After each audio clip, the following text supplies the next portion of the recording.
Bible study.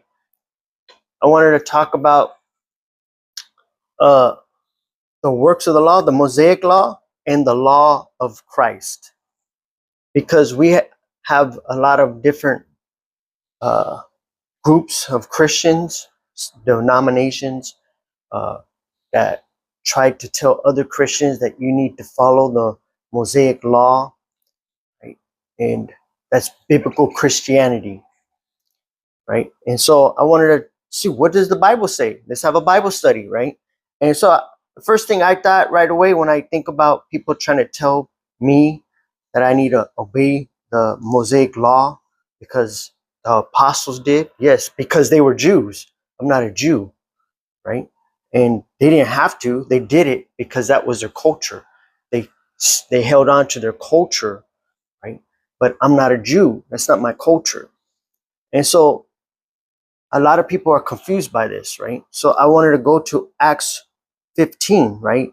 It says, certain man came down from Judea and taught the brethren, unless you are circumcised according to the customs of Moses, you cannot be saved. Therefore, when Paul and Barnabas had no small dissension and dispute with them, they determined that Paul and Barnabas and certain others of them should go up to Jerusalem to the apostles and elders about this question, right? Watch this. But some of the sect of the Pharisees who believed, so some Pharisees believed, right? Not just Paul, rose up saying it is necessary to circumcise them and to command them to keep the laws of Moses. So this, what you see now, these people claiming biblical Christianity, you need to follow the Mosaic law. The apostle did. It never says we had to stop. Jesus says, if you love me, obey my commandments.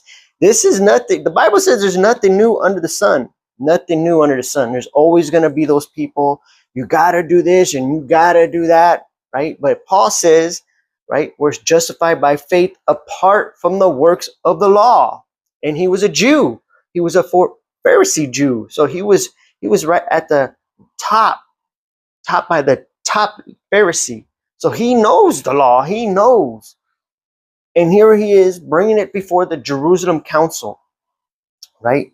And so when you go down, the Jerusalem council get together, and now the apostles and elders come together and consider this matter, right? If you go down, right, it says, right, then the elders passed the apostles the whole church to send them chosen men of their own company to Antioch, right? And so we go down to verse 20, but that we write to them, abstain from things polluted from idols, from sexual immorality, from being strangled, from things strangled, and from blood, right? That's it. We're good.